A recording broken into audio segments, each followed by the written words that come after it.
Aloha, everybody, and welcome to UFO Seekers of Space.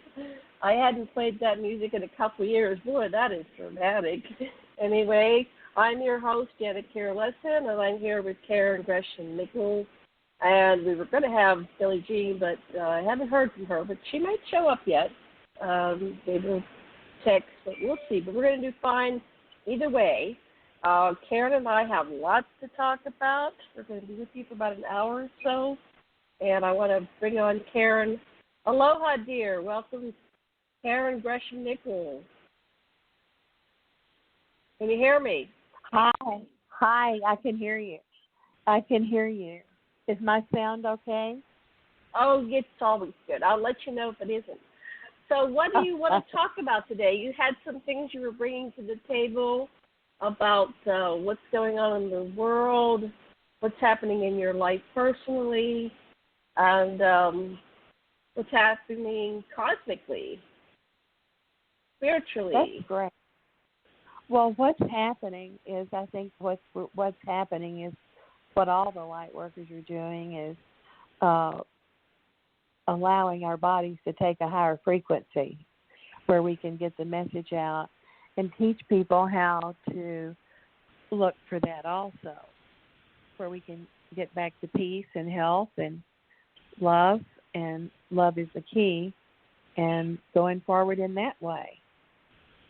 And I have something, I don't know if I should read it now or if I should wait, but I have something from a very dear friend of mine. In fact, she and I did your show last year. Do you remember Debbie Major? Yes, I certainly do.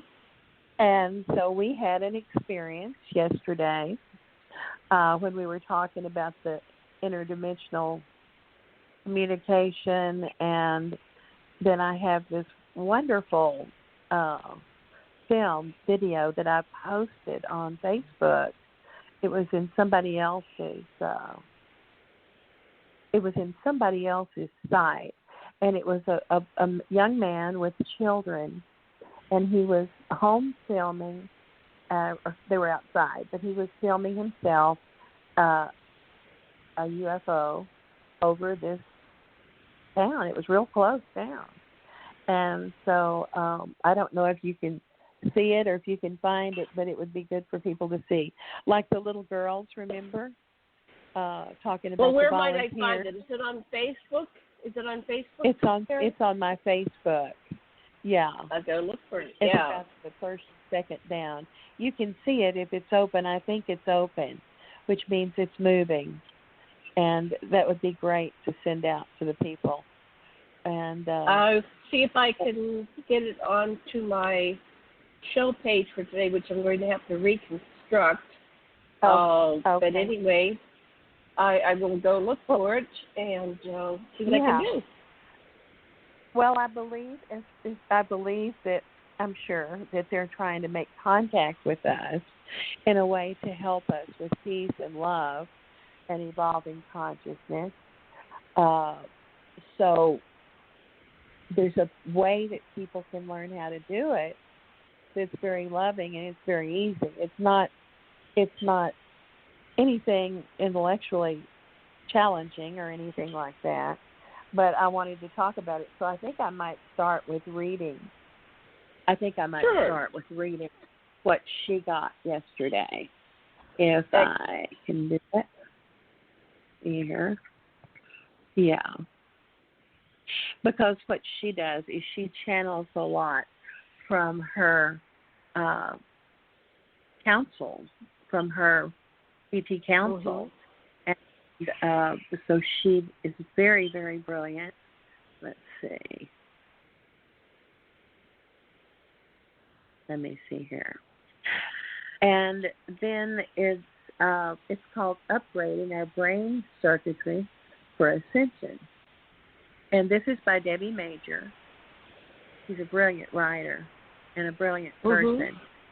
She's the one who pioneered I don't even know what to say, the old computer database stuff with her boss was like one of Steve Jobs' friends. And she's brilliant. And she works with DNA and circuitry of how our ET friends are relating to us and how they are waiting on the time and what's right, because their energy is so much different from our energy. And in the past, a lot of the people who've had encounters, close encounters with them, the radiation is a problem. And so I'm going to read to you what she said. Okay. She said, upgrading our brain circuitry for ascension. Our brain circuitry upgrade is analogous to having to update an older fuse box in your home in order to push more electricity to the devices you now have that weren't around when the house was built. If you don't upgrade the grid, you blow up expensive equipment. And the DNA upgrades are ascension. I've been guided to create a sort of mantra to activate dormant multidimensional DNA for all Earth entities who are ready, willing, and able to ascend. Basically, if they're interested to know how. The mantra calls for the distribution of pulsar codes through Gaia's extensive transmission, broadcast network,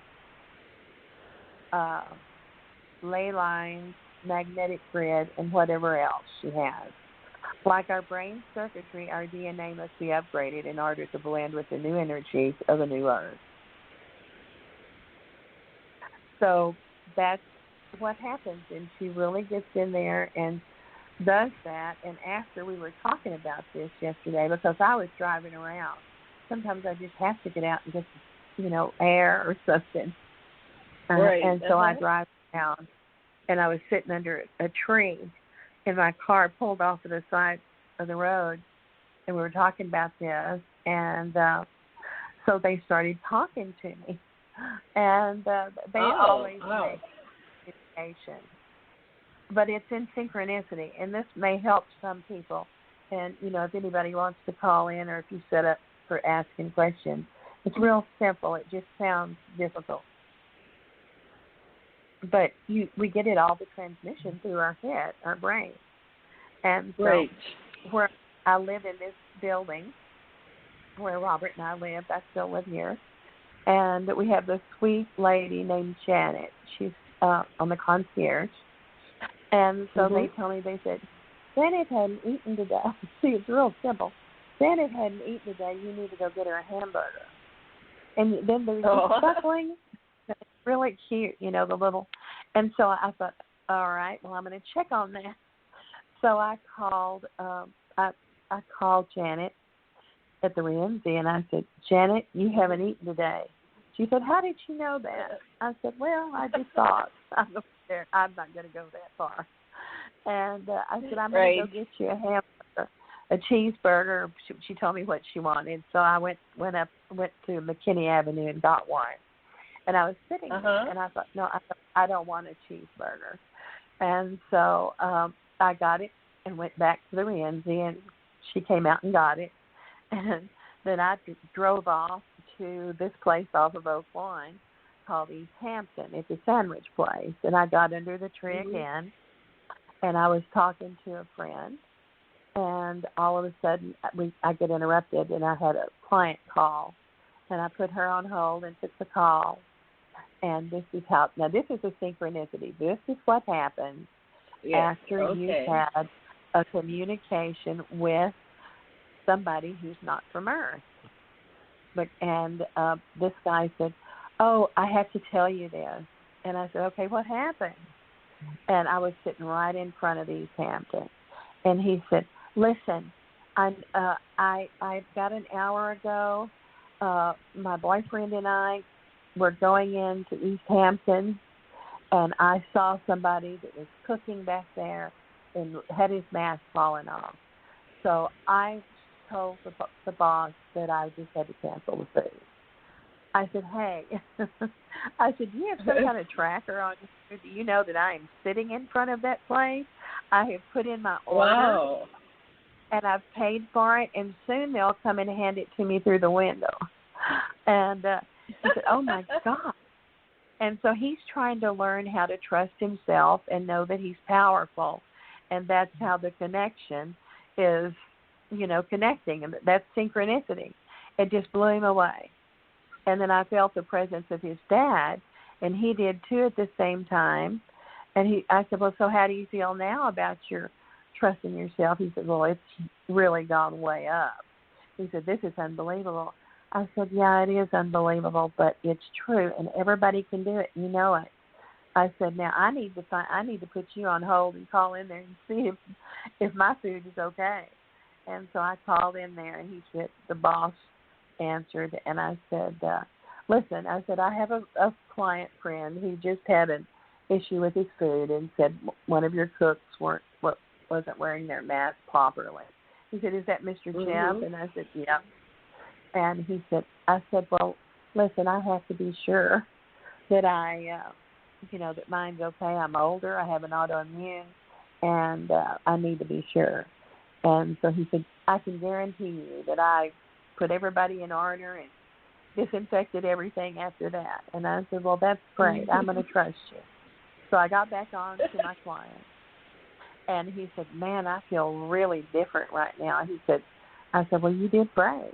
I said, this is unbelievable. He said, and I know where it came from. I said, yeah.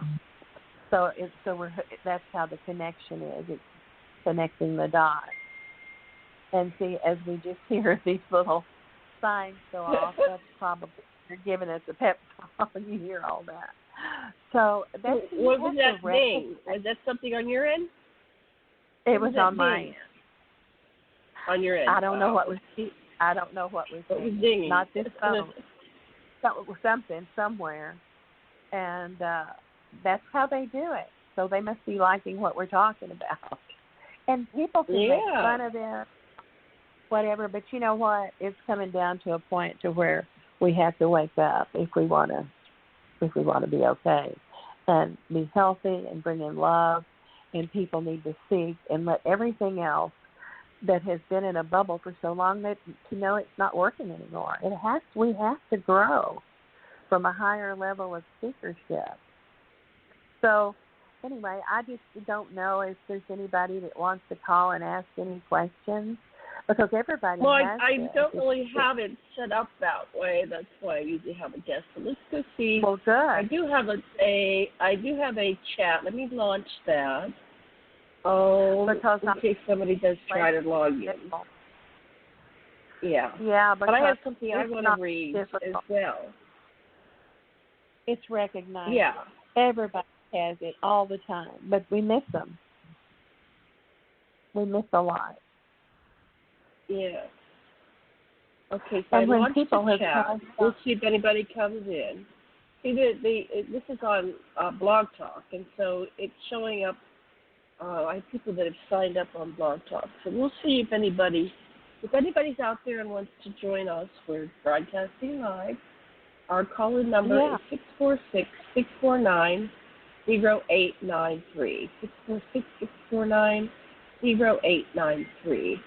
And please feel free to call in. We're taking questions from our listeners, and we'll talk about what you want to talk about. So let me read something I got this morning. I have Andrew Bartzis coming on in, I don't know, next week or 2 weeks or a month. I don't know. I don't have my calendar in front of me. But I can't hear you very well. Oh, I have Andrew Bartzis coming on in a week or so. And he sent me his mailing, his, what do you call it? Not his newsletter. And, we have been dealing with artificial intelligence and sentience for a long time. So he's doing a revocation. Like, the theory is that we have these soul contracts that we have with people in our lives and with other intelligences and sentient beings in the cosmos. So this is like revoking any contracts that we have, known or unknown, conscious or unconscious. So let me read what he says. In the ever-present moment of now, choose to form a multi-layered spiritual cord of equity for the express sovereign purpose of reconnecting me with the soul shards who've been lost in time through the acts of others, disconnecting the social system of time from consciousness living on the surface Earth. All beings who have erased, altered, destroyed, or redefined our history with false conceptions or perspectives foreign to our race memory are hereby given notice. Your services are no longer required. From this point forward and backward through all perspectives of time, I break all contracts and subsequent prediction-based contracts. I enact the universal plane of tort. What is your authentic signature frequency of universal place of space-time, your soul spark came into existence? You have violated me for the last moment of ever-present moments. You are hereby banned and banished from all of my realities in all dimensions, time streams, galaxies, and universes and void space in which I exchange energy. I bind all acts against this. I am present to every spiritual court of equity I've ever created. I enact the universal requirement of your source time frequency. Without it, you have no experiences with me. You are not real. I do not exchange energy with beings who are not real. So this goes on for a while. So this is a way of getting rid of contracts that you have with any other beings that are no longer serving the highest good for all creation and all beings. And I can tell he's put a lot of thought into this evocation, sounds great. the revocation, because it's quite long, and I don't want to read it all. I could read more. Sounds great. Okay, let me read another. Let me go back to where I was. Okay.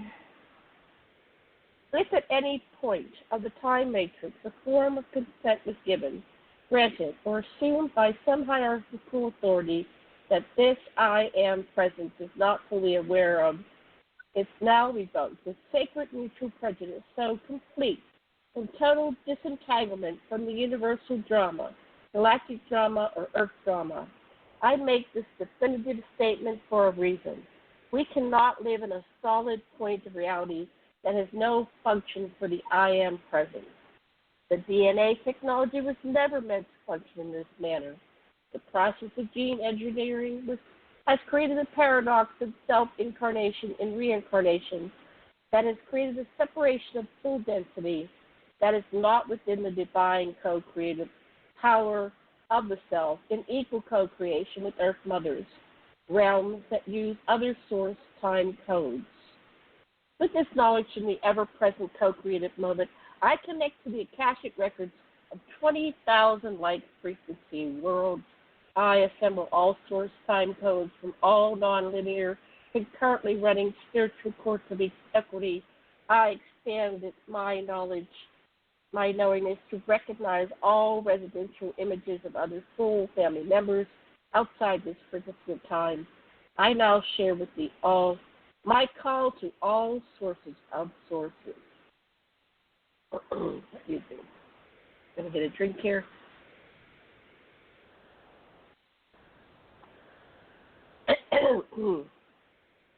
I call to my sacred space of eternal healing. I call to the four elements of Earth Mother's realm, air, fire, earth, and water. I call to the seven directions that protects all sacred space of all unity consciousness and collective consciousness creations existing in Earth Mother's realm. I call forth all unified collective consciousness creations with a source identified authentic signature frequency of the universal place of space-time. The collective consciousness creation came into existence. I call forth all ancestors of all true source relation to hold sacred neutral space in this multidimensional spiritual court of equity. I call forth all observers using an unentangled observer technology that manipulate in 1, 2, or 3 degrees of separation.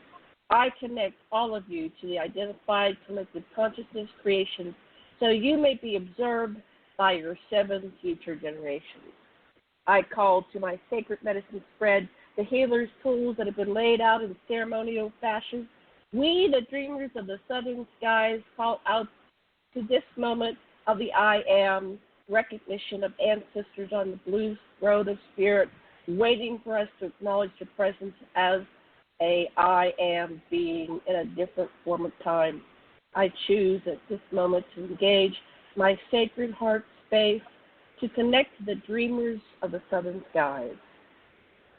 I unify my dreaming presence with my I am presence. I make this the super technology of communion and union with all sentient kind living and coexisting in Earth's dreaming mind. With this now action, no time and dream space, I call forth the ancient future now, 7 generations of incarnations of myself and my soul family, so this I am may begin to tell the tale of ancestors, past, present, and future. I am a being of love, created through love and with love. I continue to create the space of knowingness so all beings may seek and find inner peace and solace through dreaming. I set out the dreamer's tool to my sacred dream space. I set out the shaman's healing bowl, engraved ancient sequoia wood with pictographs of the turtles and the stars. I set out the shaman's spirit rattle, so the rhythm of dream is felt in all layers of the self.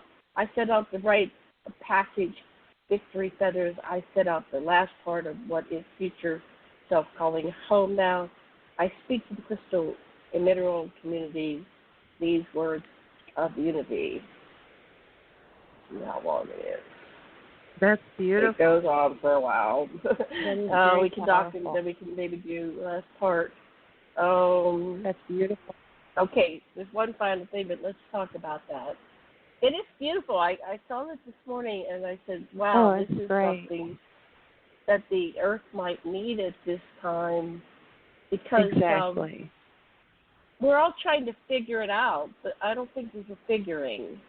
I don't think it's a logic thing. I think it's a spiritual thing that everything needs to be resolved.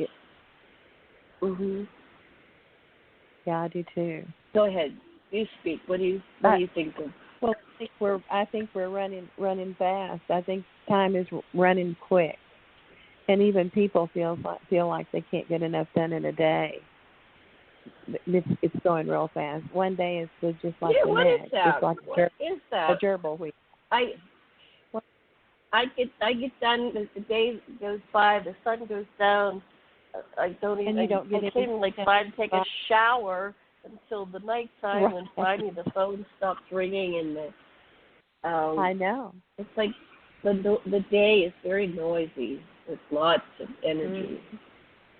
Well, I think it's that way for people who work with the kind of work we work with, and I think that's happening. And I think that as we serve the light, which we do, and the higher consciousness of love and healing, it's going to be that way. Pretty much. It can go into the night for me. And, right, you stay up late, okay. don't you? What time do you usually stay up till? I have a lot of medical cases that I'm doing, that I get, they're all coming from ER. And, then I haven't had so many recently. But then I've had a lot of people who have lost someone that have crossed over. And I do a lot of that. And then I do a lot of the teaching of how to awaken and what to do and how to learn what connection is, synchronicity. There is a way to do it. There's a way to get an aha moment when you see something like that. Like when I was in front of the sandwich shop, and then he called telling me what had happened an hour ago. It was like he was supposed to give me some information, maybe for my protection with the food. But I didn't trust the guy because I'm sure that he had all of his kitchen people to really do that, because it's a real wonderful place to eat. And it's very clean. So it's just, I trusted him. And I turned it over. But the beautiful thing is that my client friend grew from that for having experienced what he had done by calling me to tell me, because he knew that I had liked the place. but he had no idea I was sitting in front of it at that moment. So that's a point of connection, of entry, when all he does is think about this stuff anyway, because he was a priest in his last life. He's brilliant. And he's very successful, and he's just really dedicated to mankind and helping mankind to know about God and to turn things over to the divine Holy Spirit and all of that. You know, that's important, because that's where it's happening. You know, the people from other planets are not monsters. They're higher, and some of them are a lot sweeter than we are. And then you may have one out there that has their own agenda, like what Paul Hellyer said. But for the most part, if they wanted to do something harmful or disruptive, it would have already happened a long before now. So that's what it is. I'm trying to help people to find out that they too have this. This is not an ability that was given to a certain few. But a lot of people want to stay in that bubble that's going quick. And the bubble is a daily routine of belief system where they don't want to look at their feelings. They don't want to look at events that happen. But when they leave this play, they're going to become the observer, and we all have to do it.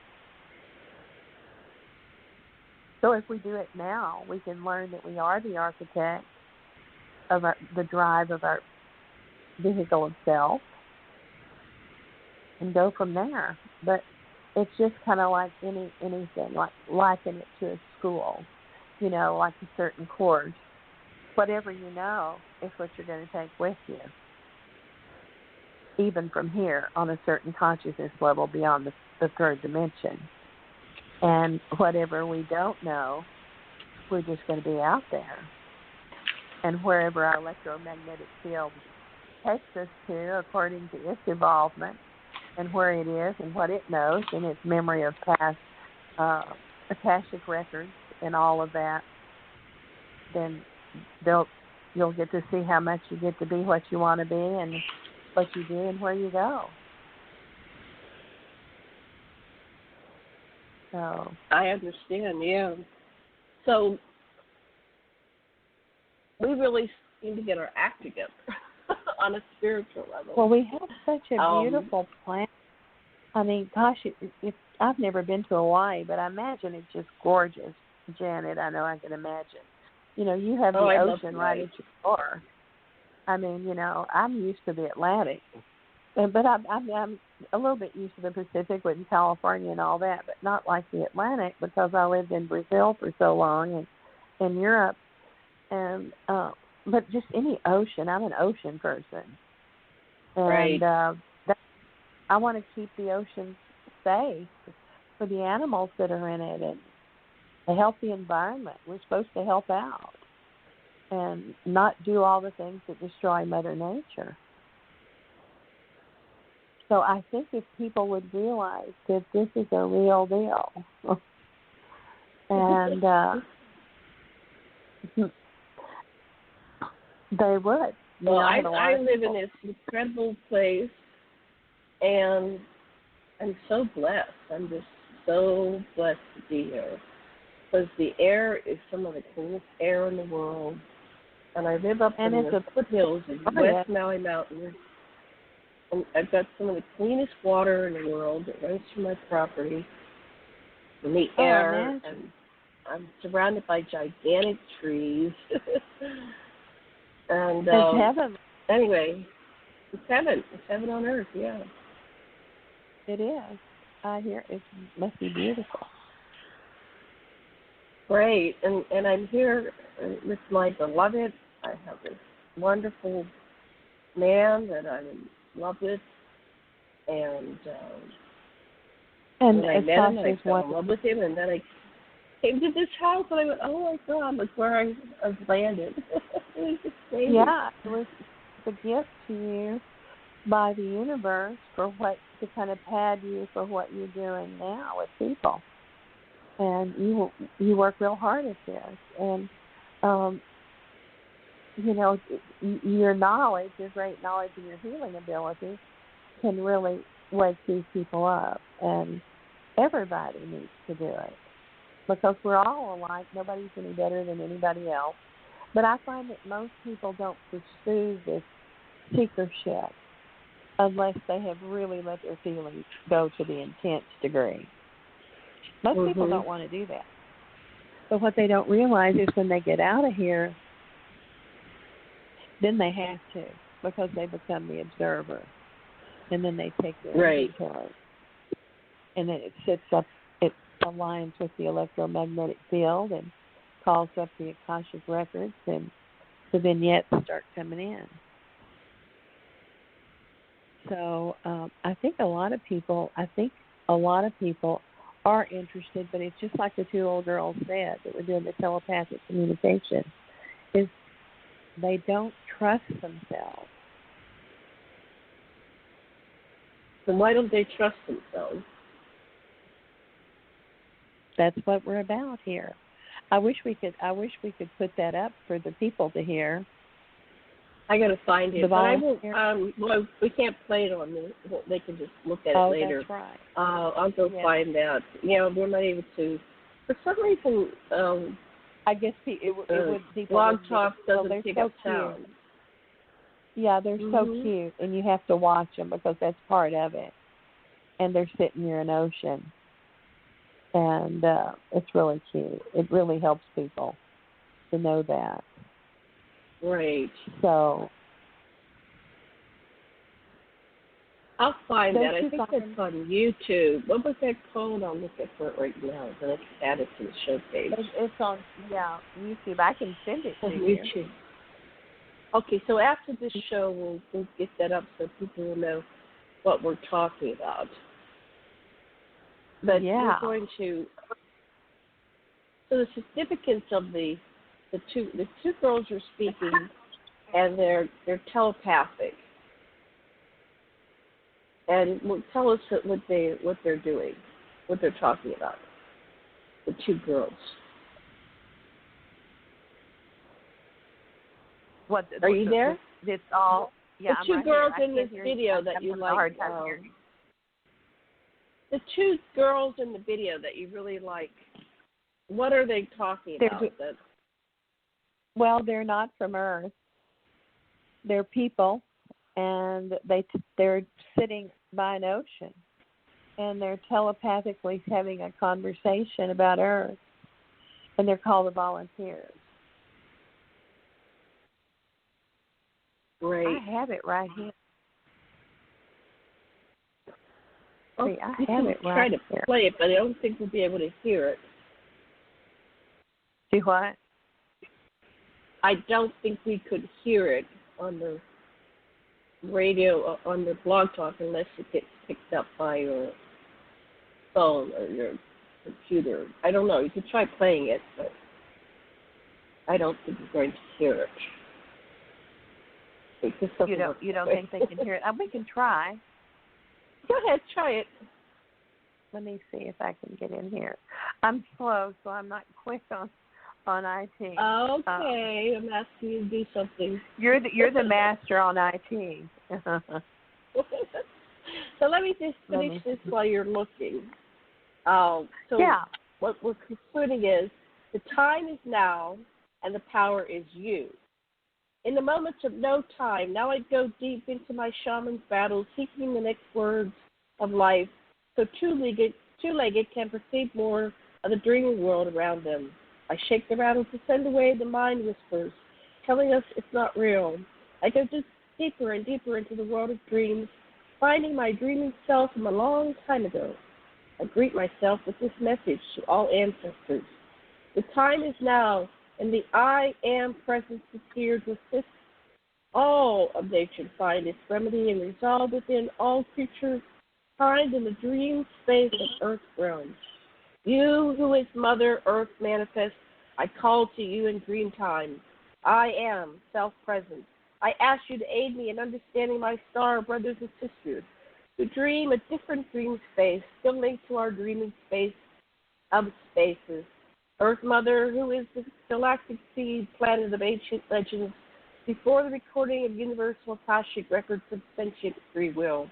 I call to you to come out of ancient dream space become one again with the will of your children to heal the many worlds interacting with our I am presences embroiled in the resolution of universal karma. I assemble all mastered time codices, form multiple non-linear spiritual courts of equity, and place them in this master location in hierarchical order to create a space of all time codes within the system. This space is my spiritual medium to all other frames of sentient existence. This space of all time is where we become the mediums of time and begin the process of translation of emanations of the past to future, calling ourselves home to the ancient present now. This ancient moment of present now is at hand. I see my infinite choices and potentials. How now I activate and actualize every single infinite point and potentials. I manifest them directly in all time space, so I may see every line of creation that leads to global dream time awakening for all species, kind living and coexisting on Earth Mother's realms. Ancestors in all linear and non-linear, concurrently running multidimensional spiritual courts of equity with all source time codes of all sentient non-entanglement. Observers as sacred neutral witnesses, I co-create my own values based in lifetimes and lifetime experience with those who share my reality in sovereign neutral expression of do no harm to all sentient life, living and coexisting with the signature frequency of being. At this ever-present moment of moments, I say these sacred words to the all of the universe. I drop my old robes and accept my universal citizenship as source concentrated incarnate. This being of the now makes manifest my signature frequency of being. I call to the galactic central sun of this galaxy and all other galaxies I have existed in. I ask you to come into every single spiritual court of equity I have ever created to act as sovereign neutral auditor of time, space, existence. I ask that the master collective consciousness of all galaxies come into my sacred space of sovereign reality to speak the universal truth to all ancestors present in the ever-present moment of now. That's beautiful. So it is. Mm-hmm. That is. That's beautiful. And that's what we're doing. Right. That's what our work's about, and all of the people who do our work is getting the message out there to those people who either are afraid, don't understand, think it's something not okay, or whatever. Because there's a lot of fear involved in anything that's new. Mm-hmm. So many people just stay on the wheel. So what fears are you encountering when you work? We won't name any names, but when you work with clients, what are you encountering? Well, I just did something with my mic. Can you hear me better now? I can, yes. Oh, okay. Does it sound better? Like yesterday, I was working with my sister, and she and her boyfriend are getting on each other's nerves because they're in this lockdown. They're still in lockdown because they're both seniors and they've got high risk, and so they've been locked out for 6 months. Right. And they're not really mates. They're just male and female friends. They're roommates, right? And any people who are, it's kind of like being alone on a desert island, right? You're locked down. Most of their food is delivered to them. Even when before COVID, they didn't have a car. They're like most seniors that didn't really plan for retirement. They don't have enough. You can't live on that, right? You can't really have the full living that you have when you're, well, even some people working. They never just quite have enough to do everything you need to do. We need to have cars. We need to have food and a roof over our head. And, you know, if we don't have cars, we need to have transportation, communication, food, clothes, water, clean air, clean water, clean soil, clean everything. And these are the basic human needs that we as a planet really, and I'm going to use should, I don't use should, but we should be meeting the basic needs of everybody alive in some way or shape or form. And it's not that we're all going to sit on the couches and be couch potatoes, but there's some way of balancing without creating slavery. And there was a study one time that said yeah, there's so many people that need help. Starving children, animals that need to be saved all over the world. And, you know, it's just we have a very beautiful planet, but unless it's still, we still need to change this focus on materialism and money, and make it about spirituality and truth and the I am and love. Because and I think that's a gift of COVID. I think that's a gift of COVID, because before, if you think about it, they're still the essential workers. They have to get out. They have to close. They have to figure out how to get to and from work. But now there's a large percentage of the population that they're working from their homes. And when I used to work in an office, it took like an hour to an hour and 15 minutes. There was a wreck or something, 2 hours getting into work or getting out of work. In the winters, it was hell. And, you know, then I had to have a wardrobe, because the office I worked in had a strict dress code. You know, the men all had to wear ties, the women had to all wear dresses. I think we were allowed pants, suits, but I think it had to be, I don't know, it was pretty amazing when you think back on it, the rules you had for working in this fancy office complex. But I remember the pressure to keep looking nice, so I would spend a large part of my income on clothes to wear to work, so I could earn the money to wear the clothes, you know, to go to work to earn the money. It was like this vicious hamster wheel, and it's like, oh my goodness, and I don't think I was happy. I had moments of joy, but I don't think I really, when I was working for the man for all those years, it was like I'm enduring this. It was like a form of slavery. I'm going to work, and I'm going to endure this for me. I'm going to wear a big smile on my face, and, you know, I'll be fine. But it's like I can't wait till the day's over. It was like my real life began when I got home. That was so short. Yeah, that was so short. Yeah. And I think we've all been through that part. Yeah. So who really loves their job to the point where it doesn't feel like a job? So that was one thing I learned in life. So right now I work more than anybody requires me to work, but I love doing it because it's how I feel like I'm in service to the world, and I'm contributing somehow. And then, you know, I look what I feel. People. I do this. Yeah, I'm thinking this way, whether I'm talking to somebody or not. It's just who I am all the time. Right, and, right. That's how you are. And, you know, I do that. And then, you know, thank God for Derek. You know, Robert sent me Derek. That was a blessing in disguise.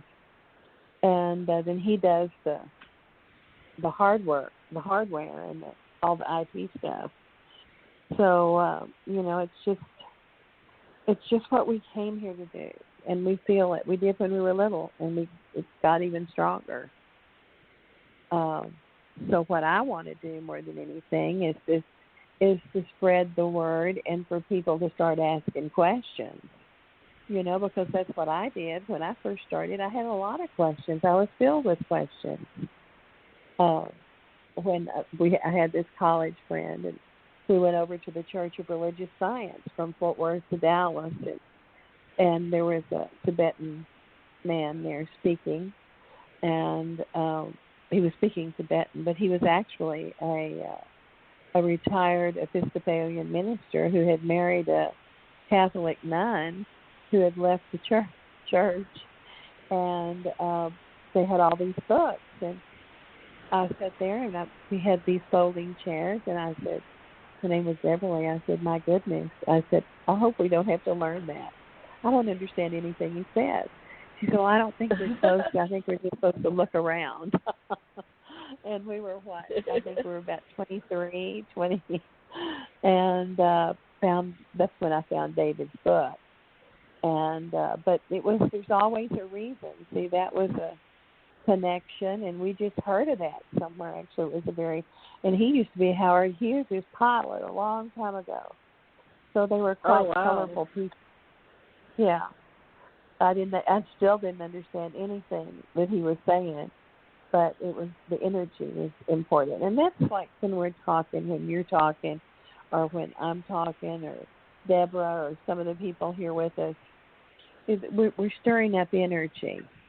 And it's energy from the force and the passion of our desire to do our work and to get people thinking beyond the circle that just goes in every day. It's the same. And I think that's what we were here to do. But there is something about this contact. Do you remember the Betty and Barney Hill, a long time ago? Right. And when they had that story, and I think the problem with that is the radiation, and I think they got cancer. I think they did, or they were affected. Their health was affected from the radiation of the ETs, but it wasn't in malice. It was that the energy fields are totally different, and between us and them. And I think that they're working on us, those that are to help right now during this pandemic that we're in, all the way around. I think that they're working on our circuitry in our brain and our mind, the ones who have come here, you, me, and others, to lift the light, to talk about this, how we can do better, and how we can actually make it as safe as possible for our friends that are not from here.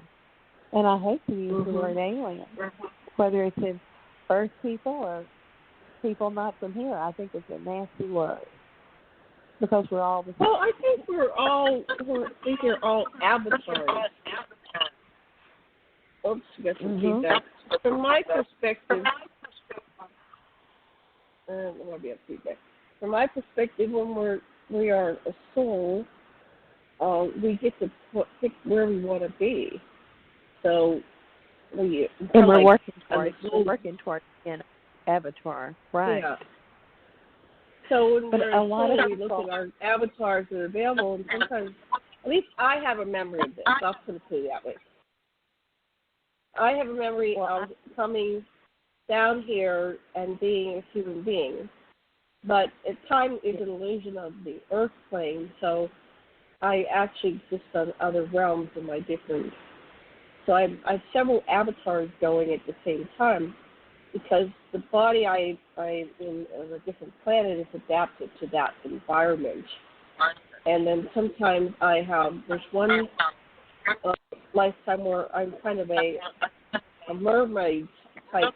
I'm humanoid, but there's a bad connection. But I'm able to be in the water just as comfortably as I am walking on the land. Right?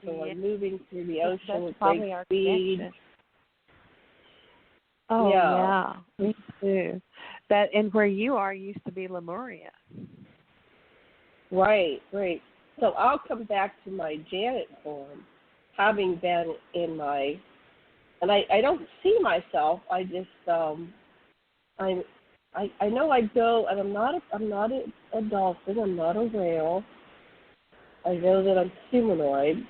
That I'll go and play in the ocean, and I can, just like you see the dolphins at the front of a ship. They're kicking ass, right? They're really traveling fast, right? They're in the front of a sail ship. I'm traveling like that too. It's like, so I don't know. I have to look that up. How fast is somebody traveling when they're? Yeah, so I'm there, and when I come back to my Earth form after spending what I call an evening, because I tend to go to that realm when this body, Janet body, is sleeping. I just am so energized, Well, you're so healthy. charged.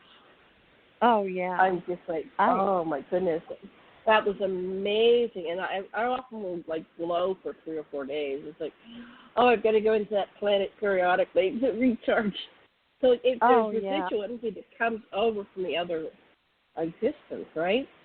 And another one I remember, and I'm still ongoing. I've been doing this all my life. Is I go somewhere and I'm a cave being, and I'm sliding down stone and rocks and all those stalagmites and all those things inside a cave, and I'm playing on those things. And if the human form did that, we'd be all cut up. But I find out, like, oh, that was so much fun. I just played all night, being in a cave, and flying forms, and it's like, so I think our existence is we're trying to limit ourselves into this one little story that we have. Well, we're trying to learn how to be multi, like on the earth, like when you said swimming, like you were like a mermaid type or something. And you probably swam with the dolphins, but I have swam with them. Robert and I used to go to, of course, the dolphin research, and I would actually hook on to their dorsal fin, and they would go fast. And I just had a feeling in my whole body that it was close to heaven. Robert said he was watching me. He said, I've never seen you with an expression looking like you were really in heaven. I said, that's true, and they were going super fast. One of them saved me. I thought I was drowning because I swam out too far. Went too far. I used to be a real good swimmer, but I hooked on. I rode them in, yeah. I rode them in, two of them. He knew you wanted to go. They knew you wanted to come in, like alone. They did. They knew I had to come in because I got out too far. And man, they're swift, and the passion and the love that's all around them, they're sweethearts. So the water's heavenly for me, and we certainly want to save our oceans and the animals, and the polar bears. It's all of this light and love that awakens from humankind, and the energy that promotes that affects everything on our planet, even our own personal lives. And people, you asked me a while ago what a lot of my students or a lot of the people who come to me, what they're feeling right now. Right. And a lot of it is fear. It's about their business. It's about their health. They are seeking, and then they have to trust what they get. I give them homework, just like a class. I give them weekly homework, and they're good about it. And I use YouTube a lot. What kind of homework do you give them, ma'am? What kind of homework do you give people? Well, I use a lot of things. And a lot of I have a lot of people who are calling now that have lost somebody, and somebody has passed on, and so that person who passed on becomes an observer and tries to find somebody to connect with, to where they'll help them get the message.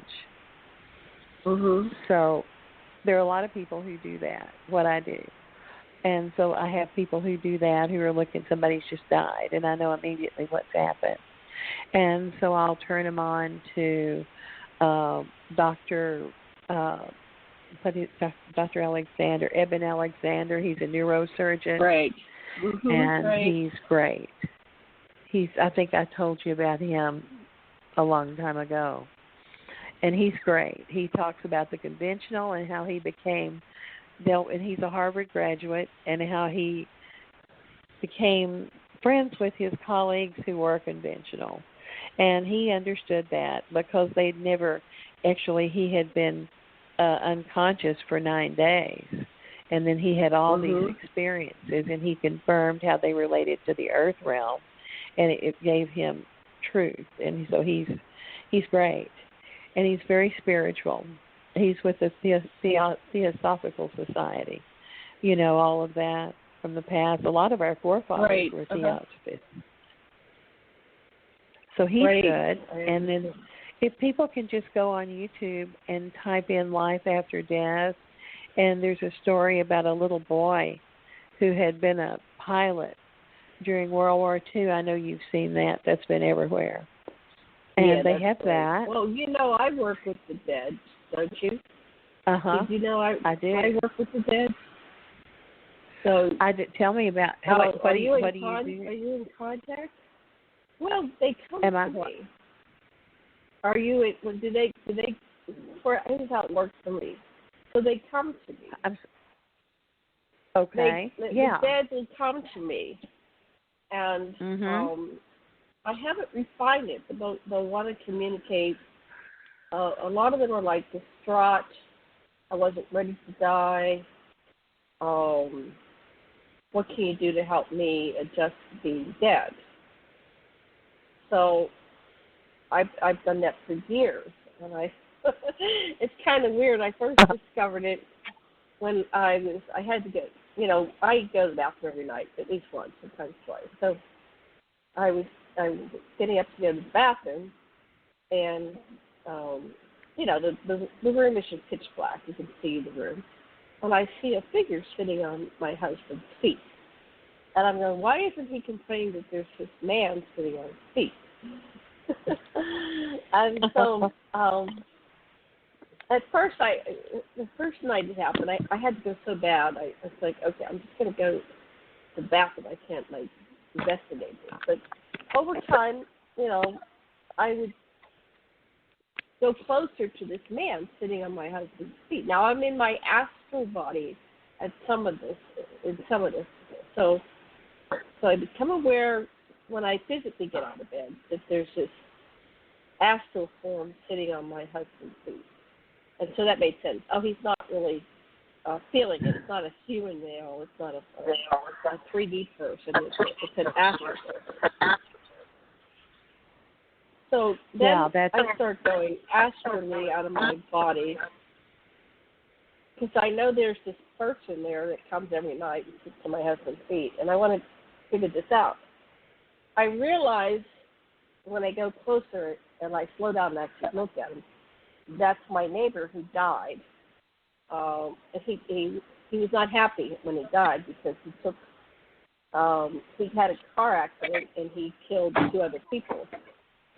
And so he was like Beetlejuice. He was suffering. He was locked in between worlds. And I finally got the courage to go over and talk to him. And I saw that, his nose was falling off and had holes in his skin. I go, and it's in his skin. I go, oh, Jim, does that hurt? That looks horrible. He goes, yes, it hurts horribly. So, and I've heard people say that the dead can feel pain, even though you don't have a physical body. Whatever body we have, you can feel emotional pain. You can feel something that is akin to physical pain. So I started to work with him on a nightly basis to help him process how he had died, and he took 2 wonderful women with him. He was irresponsible. He should have not driven the way he did and where he did. He subjected them to harm, and they indeed lost their lives, and they left behind children. And the one woman had 2 daughters. The daughter ended up being a heroin addict. She may not be alive anymore. Jim had left behind 2 boys that were teenagers, and they really needed their father. So he had all this remorse because he had made a lot of mistakes that affected not only himself but other people. So, and I worked with him for about 2 years, and I wasn't sure how to work with the dead, but mostly I listened to him. When I would wake up, I'd ask my husband, who is a therapist, what could I do to work with him? But I began to become aware that I'm exhausted because working with somebody else all night long, you're not getting your own sleep, right? Right. Mm-hmm. But finally one day, we got the news that, we got a horrible connection, that his son, who loved him more than anything, these children adored their father, and his eldest son did like a death, suicide by motorcycle, right? Oh, I don't know what to do to fix that. So he was driving really fast down a major highway, Kihei, and he hit some tourist car, and he went over their roof, and it was horrible for them, and so he passed. And then Jim was gone. Then Jim was gone. It was like, I said, Tasha, Jim moved on. He was waiting for his son. So he must have known on some level that his son was going to join. Okay, so go ahead, you talk for a while. Mm-hmm. No, that's beautiful. Well, what just happened a while ago is that this is happening a lot lately. Did you hear me disconnect? Well, this is so weird, and there's no way this can happen, but for the past 2 weeks, Robert's major physician, his pulmonologist, Dr. Abba Heasley, I had his private cell number for 8 years. And so every time I turn around, he started calling his home, and I was trying to hang up. And it's been the 4th time this week that he's done that. And I know Robert's trying to reach out to him because they were very close. Mm-hmm. I have no idea what that means, but it has happened again. When you were talking, and I thought, gosh, I don't want to disconnect from here, and I finally ended that. So isn't that strange? I have no idea what it means, but there's a reason. So that's where you have to look for things, because I don't need to. But Robert's probably listening to us right now, and I don't know what he's trying to do with his doctor. I mean, he loved him, but anyway. Mm-hmm. So that everything that's around us right now, we all need to be in touch with, because there are people who have crossed over that are trying to reach their loved ones right now more than ever. And if the people just keep not looking around or not thinking about it, then it actually creates an emotional sadness for those people who have gone on. Not sadness, but they want to connect with who they left at that time, because they're doing their inventory, and the time and space there is quite different from the time and space of Earth, because you go into a different dimension, and it's all about a whole different trend. So. Well, I think one of the things that you can do if you have someone that died is, first of all, before you go to bed, you prepare yourself to receive contact, right? So you say to whoever died, mom, dad, the husband, child, whatever, I'm open for contact, and if you want to speak to me, the best time to speak to me is in my dream state. And then I will do everything I can to remember it, but don't give up, keep trying. And then, so I've had contact with, my parents who have died. There's a lot of people that have died. Sometimes I have contact they don't. Oh, many people. Yeah, everybody does. Yeah. And some people are having them, and they don't know how to receive them, or they don't recognize it. Right. So it's good. It makes both people feel good. The one who's trying to make the contact, they feel stronger and they get more powerful, and the one who's receiving it, even if they don't understand it, they just need to be aware that something's different. So what happened when your parents died? Did you have any contact from either of your parents or both of them? I didn't really. I did from my mother. It was just like they find a way in a dream to communicate, because that's a level of consciousness close to where they are. And she was just sitting on a couch telling me about it. and that was it. It was brief. And I didn't my father at all because we had a lot of karma to work out. But I did when Robert got sick, and he came, and my stepsister actually called my answering machine and left a message while we were in Houston at MD Anderson, and said she had something for me. She was very sweet. And so I called. Robert and I were in the parking lot at a pharmacy off of Holcomb.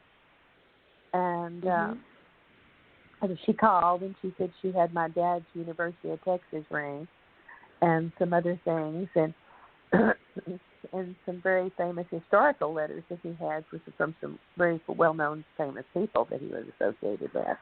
And she said, I said, well, I would love to see you. Why don't we have, Robert and I are in Houston and blah, blah, blah. And so we met in Arlington and had lunch, and she gave them to me and was very sweet. And so Robert felt really close to my dad because they had a lot of history together for the way we were. And so when he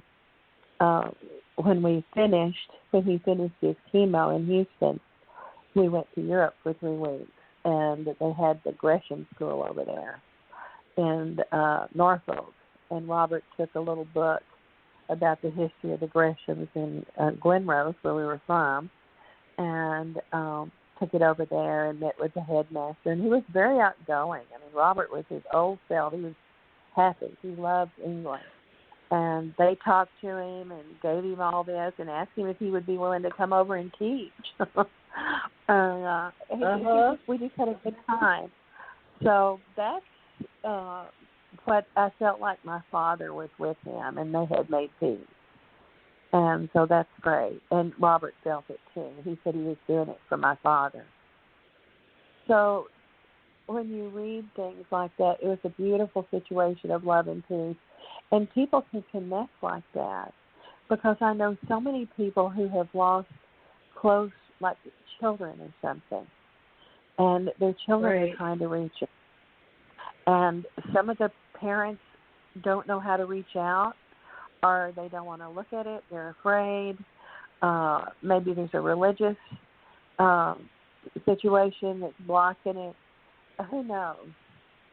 But what it is, it's the light and the higher consciousness, we'll say the Christ consciousness, reaching out, and they're wanting to connect and tell that parents that they're having a wonderful time and they're happy, and they want it to teach them, because they're usually having a wonderful time and very happy, and then they get to observe the characters in the play they just left not happy and sad and confused, and so they're trying to show that there really is no death. We just move from theater to theater. And they're time travelers. And I think that's what Robert and I are, really, because we were so much alike in so many ways, in everything. We went through so many lives together, and the one in England, we took 6 years of study with Andrew Cook, a historian, to find out, and he found out who he was. And anyway, because he was a famous figure back in World War I. I don't want to call any names on the air, but we worked hard on that one. And we saw how his karma lined up in this life. So if you go seek, and if you go explore, you'll find out.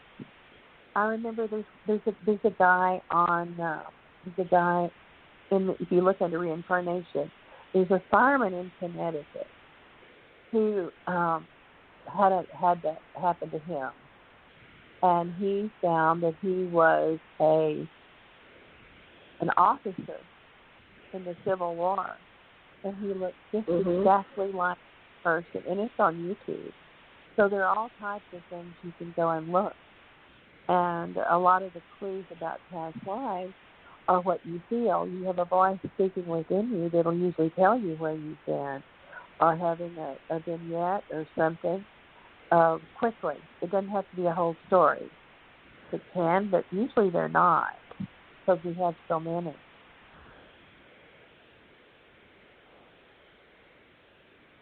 Right. So I've recently had a guest who said that. Oh, go ahead. You're still talking. We're having bad connection on this show for some reason. Are we? Okay. Can yeah. you hear? Well, at least for me, I can't. I don't know what the recording is like, but sometimes I just can't hear you. You can't hear me? Okay. Maybe it's I can hear you now. It's not you. It's not your mic. It's our connection. Okay. Do you think we should try to connect again, or? No, I think it's just what it is. Not much. Because I can about hear it. you. I've put on my mic because I know it makes a difference. And do you hear me better now than you did when we first started, or is it the same? It's just goes in and out. It's just wonky. I think it has something to do with solar flares and all kinds of stuff. So not to worry. I don't know, solar flares or what's going on in the universe. Make sure that you could hear me. So sometimes you're talking and I can't hear you, but other times it's fine. Okay, well tell me, because I can how am I coming through now? Excellent. Yeah, okay. It's just you were talking and then all of a sudden I couldn't hear you. It's nothing to do with your mic. It's got to do with the internet. Yeah, right. So so let's go back to what you were just saying, because I forgot what I wanted to respond about. Well, I think maybe I can help you, and then you can interject and tell me if you want where you want me to go on this, because a lot of people have this. Everybody has past lives, but some people don't choose to go there. And I don't know why. If it's doubt, not understanding what it means, not understanding the quantum of our existence, that we are energy, and we're transformed, and we go at the multi-consciousness level. We can live multi-dimensional lives at the same time. If we get there, but a lot of people don't either believe it, they don't understand it, or there's some kind of a block, either through religion, or which really it shouldn't have anything to do with religion, or I don't know, what else could you say it would be? Just being consumed with the theater. Now, we all need to be comfortable, and we all need food, and we all need to have our necessities met, and we want to look the way we want to look, be the way we want to be, and we have a right to do that. But there's much more, because this is a class, and we're being prepared by how we gather our force and our ability to communicate with these other levels to work everything out and have peace and love and higher understanding for when we do leave here and we become the observer. We see a lot of things, and we understand, and we know what we need to work out. I'm still working out a lot of stuff. Everybody is, and get as far as you can along the way, and make peace with the issues that you had. And sometimes there are people that you have relationships with that you've tried to make peace with, and then you have to put it in the light and release it. And so otherwise it just keeps, growing. So there are many things that I teach people how to do that, especially with family. And that's that family thing is what'll wear you out of the earth plane. Yeah. So well, families are interesting. We have a lot of karma with families. Yeah, we do. And after I've done this family of origin for so many years with Dr. Borman, I've had so many experiences. I'm almost afraid to come back and be with any family or have anything. I'm telling you, they do. And but I stopped that a long time ago, but it still follows me around. So, because that's where a lot of it is. I mean, they have to get that part, like you said, neutralized before they can get up into a higher consciousness. Or if they're holding something that's frustrating to them, they have to take a look and see what that is. because then that holds them down like cement to the earth's plane. Don't you think? I agree. I mean, karma's a bitch. So we're gonna have to clean up. It's faster to clean it up here. You know, it's better to really address the issues, and that's what I've been getting lately. It's like we really need to clean up our crap right now, here and now. We really do. We really do, because put a good energy out for the COVID, for the healing. We can do better than this as a planet. We were the strongest country in the world, and we can do this good. But it's not. This isn't the way it's supposed to be. And if we don't wake up, it's going to get worse. And we're not doing it, and if we don't do it here, it's going to really take forever. Although what else we have to do, right? But we have an opportunity. Yeah, that's true. What I've got the last few days is just stop what you're doing. If it's not kind, if it's not loving, if you're fighting with people, and you find yourself butting heads, just own it. Take responsibility. Yeah, exactly. Stop it. Do it again. Nice. Do it again kind. And it's really hard because there's all these people, and they're upset, they're screaming, and I'm just dealing with all these people that are like, oh, rageful drive. Yeah, I noticed that. And then what people will tend to do, then they'll tend to go into like a pod, like their house or their apartment, and they'll just isolate. Right. And I think, that, of course, we have to do that, basically, as it is. And unless we have a strong immune system, and even that's risky. But we have to be careful. And then it puts us further and further away from social communication. So when we have it, we should have love, and we should have understanding, and not just have everything to be about money. This is terrible. I mean, money is important, but it has to be done right. It has to be in the right hands. Even Jesus said that. Goodness sakes. Right. I have a lady that I work with. She's wonderful. She's a famous children's writer, and she said if anybody's in doubt, she's the best in the world with children, little children, and she's written a book called The Little White Light. And she said, just ask yourself, what would Jesus do? And I said, you're right. And so far, things I've seen, I don't think you'd do. If they want to talk about that, or if they want to talk about Buddha, what would Buddha do? He was a prince. And then he decided to go out of the walls of the royalty among the people and see how they live.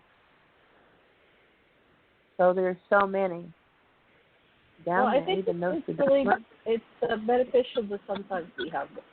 Show up humble. Get out of your own way. Show up humble. Yeah. Show up humble. Learn humility. Right. If we do it now while we're still in the play, then we can be better when we leave. And we don't have to go through as hard of a karmic theater. We get to really go and be what we want to do. So, and I think when people leave, they're also in school working too, as an observer to clean up from where they are through connection. So it's so complex, but so beautiful. I agree. So somehow, but I'm not sure. Like, it's just a matter of karmically or not. It's not that. It's just trying to be nice. It's trying to be nice to each other. I'm just getting that really strong. Like, people call me and they're like upset and they're yelling at each other and they want me to mediate for them, and it's like, go in the other room opposite of each other and just calm down. Yeah. This is your friend. You're living with these people, and they're your friends. Mhm. And so I can't go into some that's personal, but one person that's like, it's very little to do with the people that are actually there in the room with you. You're being triggered. It's something. So one person, it was about their ex-husband who had been very brutal to her. She had never resolved it. And the current person, when he was getting upset, was reminding her about this past person who used to, basically beat her up. And so I said, well, the current person, he's got it. He is getting angry, but he's got different things going on. He's not the same person. So don't throw everybody into the same pot and react to them like it's the same person. It's a different person. So then I called this person today, and she said she and her roommate spent 2 hours, and they worked it all out. And it was like, ooh, ooh. If you find yourself being unkind, just stop. I mean, we've talked about this. We've done a lot of family boards. We work with lots of people, and so have I. But COVID is a great accelerator, and we don't have time for years of psychotherapy. And that's just notice yelling at sure. people was abusive. For some people, yelling at them is akin to beating them because they have PTSD, right? So if you really want to be unkind, okay. Can you not stop your yelling? Go call a therapist, but don't take it out on the person that's in front of you. It's not this. They're not. The old times when we had the clinic, there used to be the primal scream and then counterbaths, and I used to take people out with a tree out in the country and let them have 2 or 3 dozen eggs and slam the tree. Actually, it's good for the tree. But or some place, not necessarily tree. Good for the tree. To get out their stuff, and that worked. But then we've advanced so much more. That was back in the late 80s and the early 90s. Things are still effective. I mean, some of the things they're using are Jungian, and that was when was that, right? So there's nothing wrong with going up in the jungle and finding an old log, and I wouldn't punch it with your hand, but use a stick or use a bat or something and just beat the old log up. The old log will break down, and all the critters will love the old log broken down. Bugs like broken down logs, and so it's good. But I like the egg thing. Some people take old dishes, but then make them next to the jungle. That's not so good. Try to be environmentally conscious when you're doing your own psychotherapy.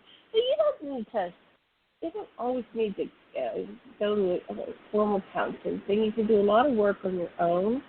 There's endless YouTube videos on how to be conscious. But, it's good if you can find somebody to just witness you. If somebody can witness you and your full authenticity. So it's good if you're doing something where you're doing a process, like throwing eggs. Well, if you're going to be the witness of this person throwing eggs, you want to stand off to the side or in the back. You don't want to be in front of that energy, the receiving part of that energy. Yeah, they're just moving energy. Let them move energy. Let them go. Let them jump up and down, scream, holler, yell at the moon, whatever, howl. And sometimes even just that one level of witnessing your friends as they get ugly, so to speak, and then you still love them. Do you feel better? I bet that feels good. Get that out of your system. Well, it's good with the caregivers. Is what and that thing with that doctor just popped up again. I looked around and I have to watch my phone. Isn't that weird? So I don't know. Maybe he wants you to call you. Maybe he wants you to call. No, I don't think so. I don't think so. I think for some reason Robert wants me to reach out to him, but I'm not going to do it because I have no reason. So if it happens, it happens. whatever it is. It's just interesting. Robert, what do you want? You and I are tuned into a real high frequency here, and sharing this, and it's an open road to other people to call in, or type in. Has anybody tried to reach out or ask any questions or anything? Well, here. Like this. Hi. Let's see. Okay, so you're on the chat. Watch the movie entitled Alpha, and it answers about the human-animal bonding with another species. And then he's saying COVID-19 is a man-made virus since it has been patented. If it was a natural virus, you could not have patented it. I think they're doing patents for the vaccine. Anyway, I think all the so they're not asking any questions, they're just sharing information. No, it's just comments. Yeah, but Flycatch did join our conversation. Whoever Flycatch. So I think that in my research, that the original viruses were released on the planet. That's what's behind Pandora's box, and all the stories about it. All the viruses that have been infecting humankind, even somewhere have been around. The Anunnaki did not catch any they didn't suffer from any disease.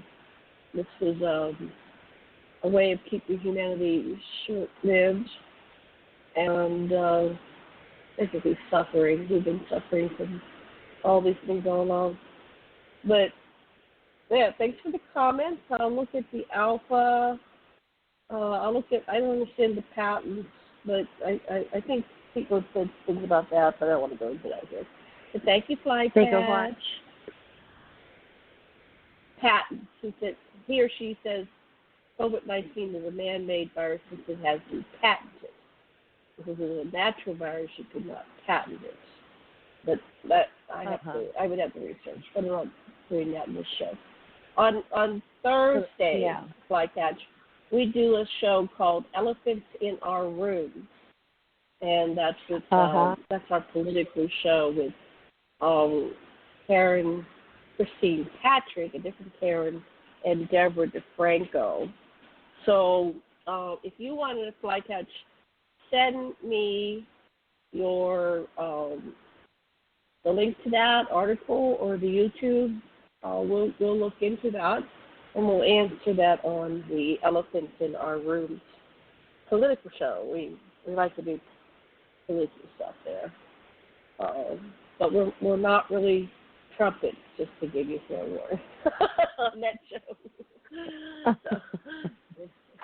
We used to use that in psychology too. I'm What's sure that? you heard of that too. The elephant in the room, in the living room. That's sure to look. We're all holding a piece of. The analogy is we're all holding a piece of the elephant, a piece of the truth, and each person looks different. The person holding the trunk, the leg or something will swear up and down, "It's a tree! It's a tree!" And the person holding the trunk will say, "It's a snake! It's a snake!" But it's all perspective, and that's what existence is all about, perspective. But with all that, and my main download I got from the ET is that kind or loving? No. Yes. So if you get a no, then do something kind of loving. So, I don't know if any of this is real. This is part of the information disinformation. There's so much out there. All our minds are babbled. We're all boggled. We don't know, up, down, left, right. So I'm just putting litmus to it. Is that kind or loving?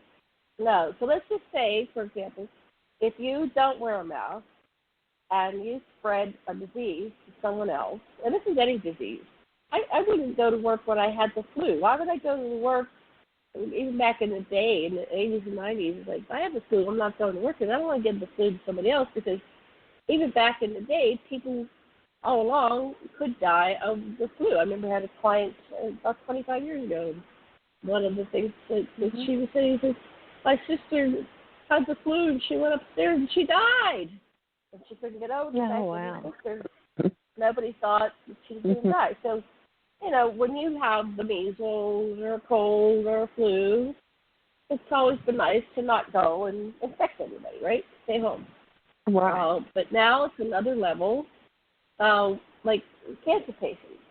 If you have somebody in your family that's going through chemo, you're supposed to wear a mask around them, and they wear a mask, and you help them so they don't, you know, because they're compromised, right? So you don't want them getting anything. You don't want them getting a cold. You don't want them getting the flu. So you protect your family member that's going through chemo, right? So I've always been aware of science, that there are diseases, that they've been around since the dawn of time, and even in the I was watching the what do you call it? The Victoria. I love that Victoria, about Queen Elizabeth, Queen Victoria, right? And she lost a friend to the plague, right? And what they did is a guy with the big funny mask on. I was watching the one about what was the Queen Catherine. It was a comedy, romantic farce type thing. It was just on, you know, watching a lot of Netflix and Hulu and stuff like that. But you know, in both of those shows, they talked about the plague, and right, and so when someone had the plague, they got locked in a room. They would, you know, don't go down the west wing of the castle. Don't go out in the poor side of town. The plague is everywhere.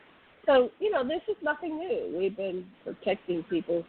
What's new is that this became politicized.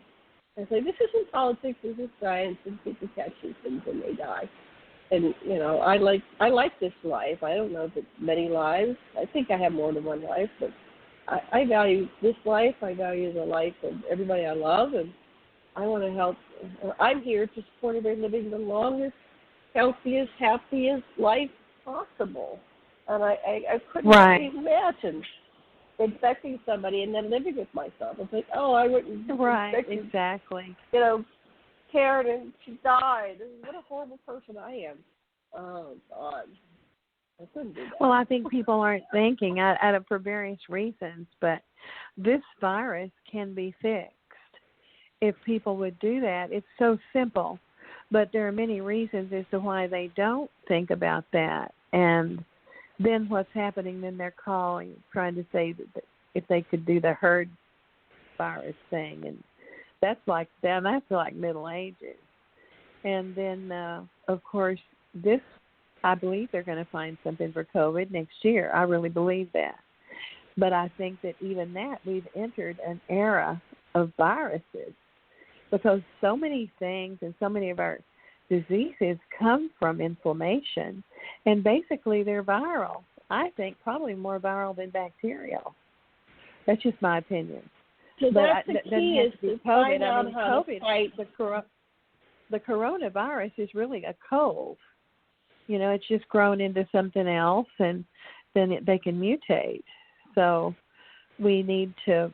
I think the energy of mankind, of the animals, the earth, the planet, and the whole thing has put forth so many energies. I mean, we're a primitive planet, you know, overall. The way they treat animals, the way the animals are treated in China, the way they're treated in parts of Dallas, I think it's horrific. And we have a place here in Dallas. It's time to be kind. Kind to everybody. It's time to be kind and loving and to respect all races and all animals. And that's true because we're all the same. But you hit on the key there, inflammation. Before we get too far, I just want to say about the inflammation. They're finding that inflammation is the root of aging and the root of disease. And so someone said, well, why do we have a stronger immune system? Or I go, well, why do we have food that is so toxic? You know, maybe we need to, create foods that are healthier and, you know, don't even put them on the market. Really do some studying about the food that gets released to the public. We're all hungry.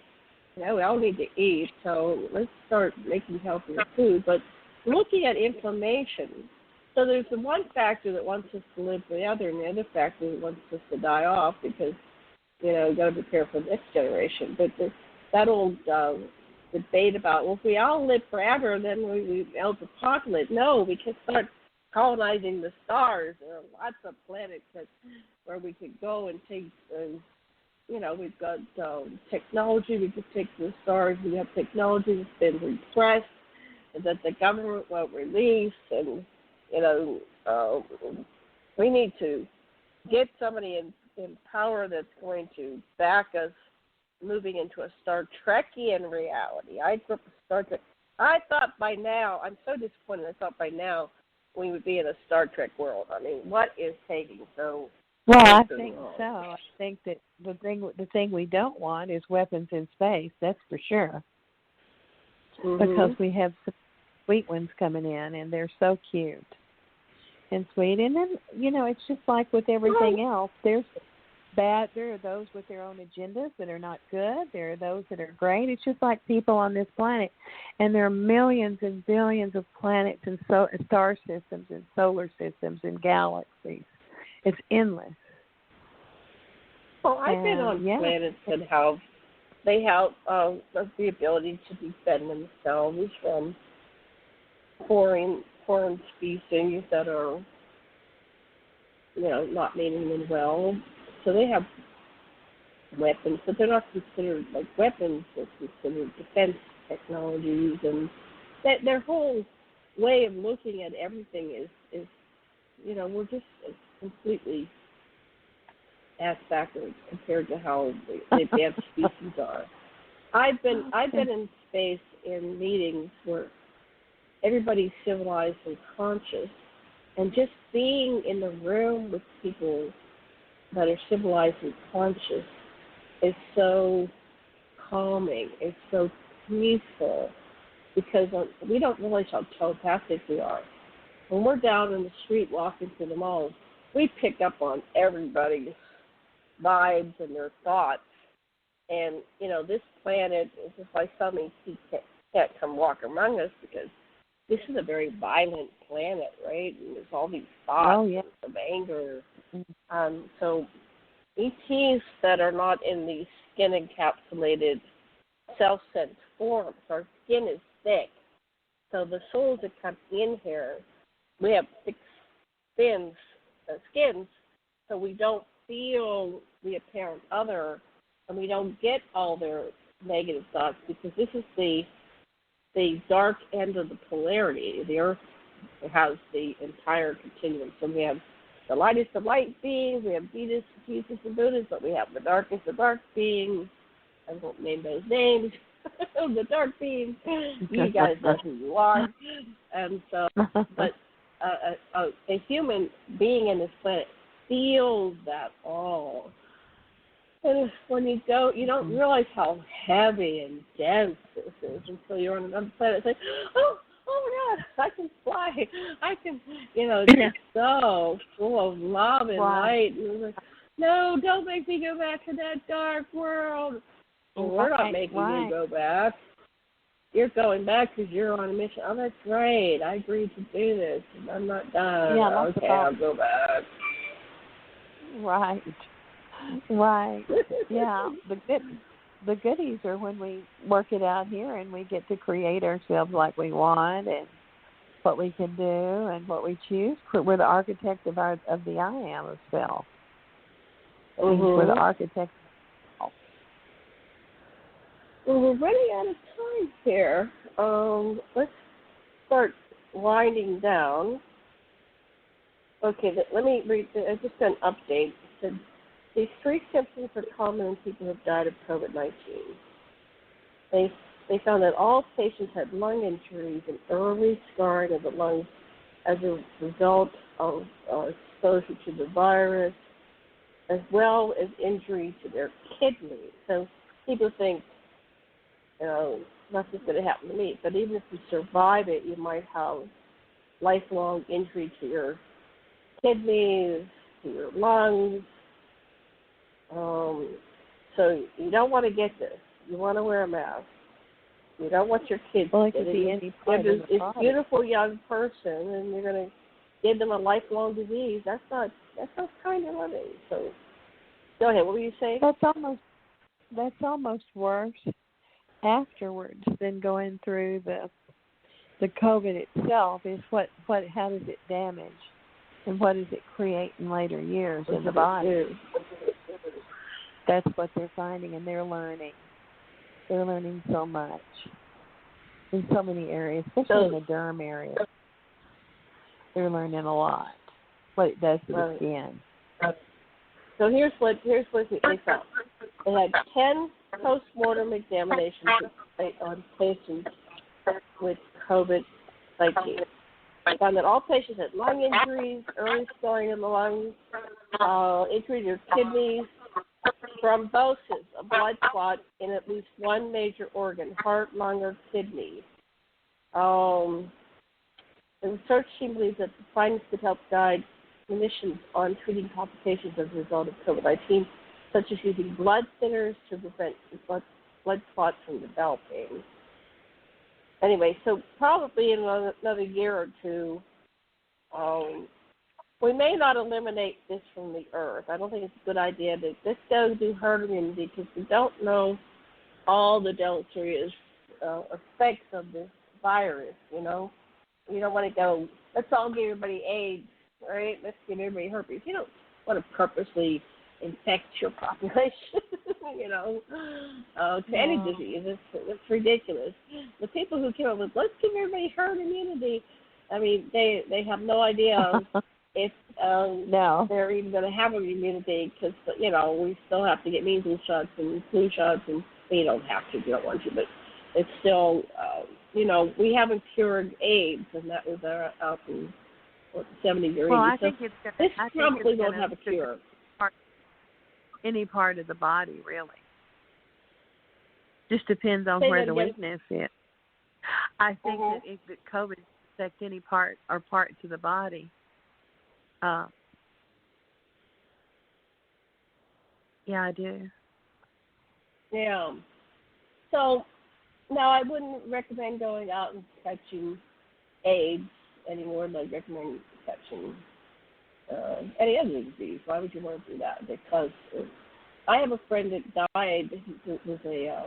He went back and forth to Thailand, and I said, "What happened?" And he said, "Well, this is just he had caught the flu in previous generations, so he was weakened. So when COVID came, he was one of the early ones to die from it." So, yeah, it was just one too many times exposed to a virus that was harmful to your long-term health, and he wasn't that old.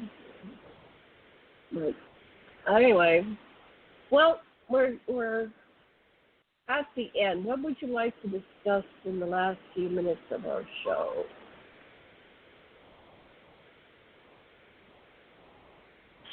All I can say is I sure hope.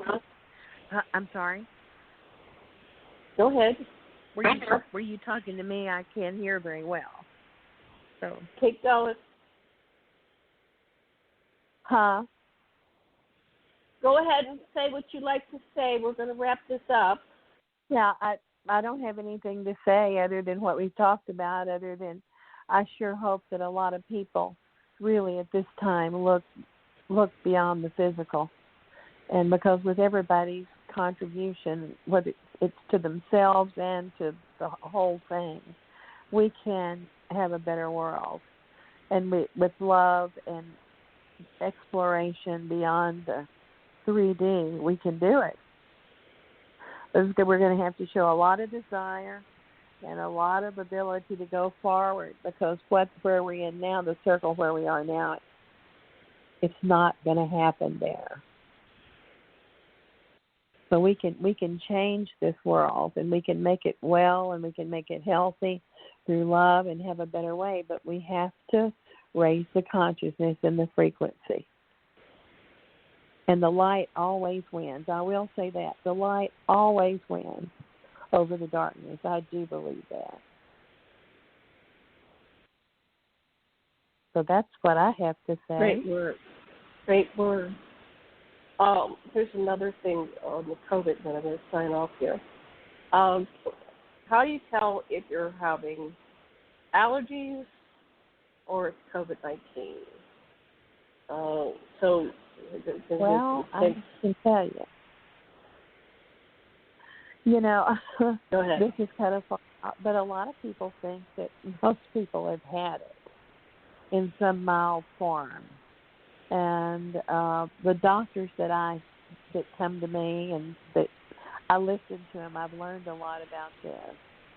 And it's so rampant. If you look at the ultraviolet light on YouTube of the hand, it looks like yellow pixie dust in the air falling everywhere. We could have all had a little of it at some point in time, starting back in December in some way, and that's where the antibody tests come in. But we're waiting to see, and they're hoping that if the herd immunity that goes forward, that it'll take care of ourselves. It'll just fall away. I don't think so, but I do think that it's far more complex than we know.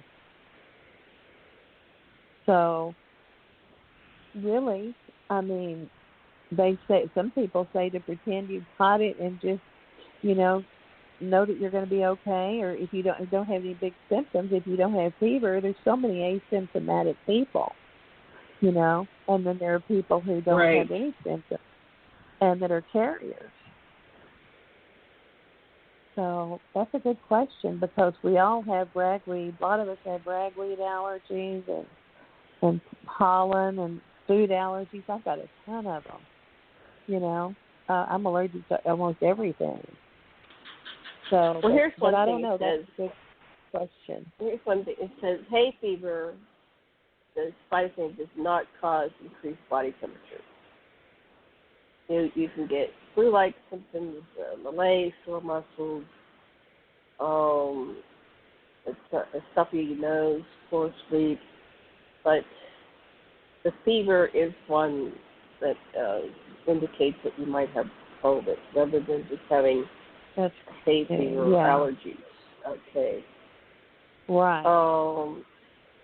And I think that lately I've had hay fever because I was breathing pretty good now that, I don't know, things are you're not around people very much, so you probably don't have it at all. I mean, you're in all the time. People come and go, though.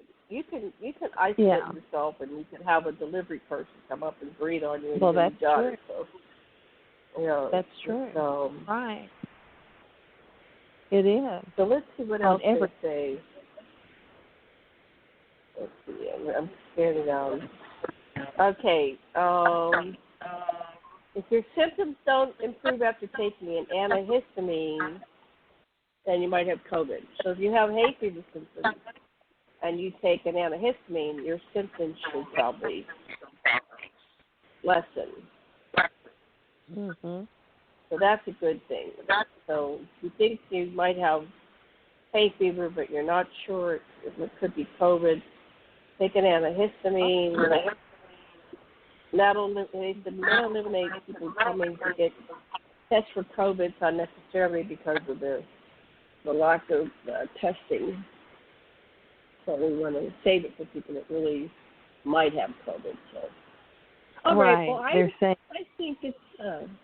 Go ahead. Right. What would you like to say? No, it's not. It's nothing. I just said that they're saying that unless you have fever, you may as well not get a test, really, because you can get a test and it be negative and turn right around a few days later and get positive. So I'm not saying it's not important to have a test, but I'm saying that I don't know if it's that big of a deal, really. It is, but it isn't. Right. It depends on the fever, I think. The fever and the malaise of what you're sick with. So, So I have my home thermometer. I take my temperature every day. So,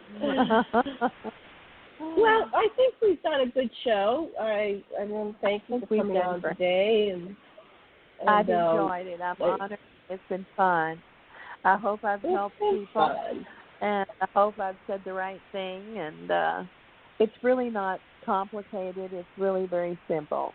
It's a person desiring to understand and to explore beyond here and knowing that there is no death. And that's all it takes. And then people go whatever direction they want to get the answers.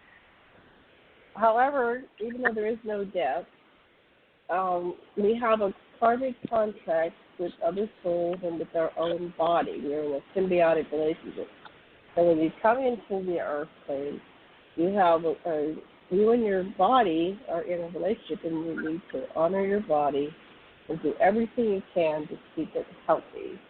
And that's emotionally and psychologically. So a lot of people out there, you might be feeling down and blue, but there's all these wonderful online therapists that would love to work with you. They could use the extra money, even the things that are covered by your insurance. Reach out and, get all the counseling you can get. I think you get probably a couple dozen visits a year. You could do it all from the comfort of your home. And don't take it out on your family. Don't take it out on the cat or the dog. Seek help. And by all means, don't kill yourself. Just seek help. Because when you get therapy, I'm a firm believer in therapy.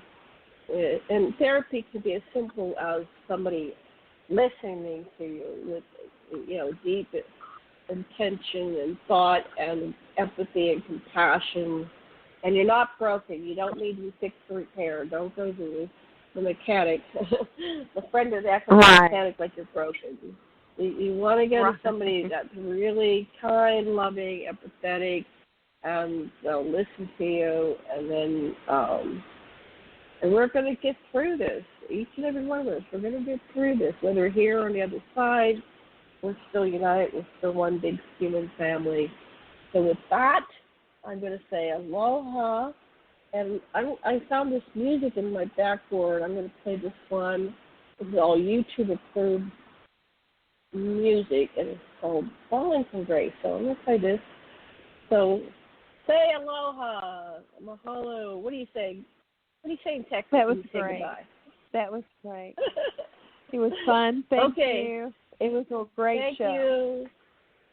Thank you. Aloha, love and blessings. Bye-bye. Bye-bye.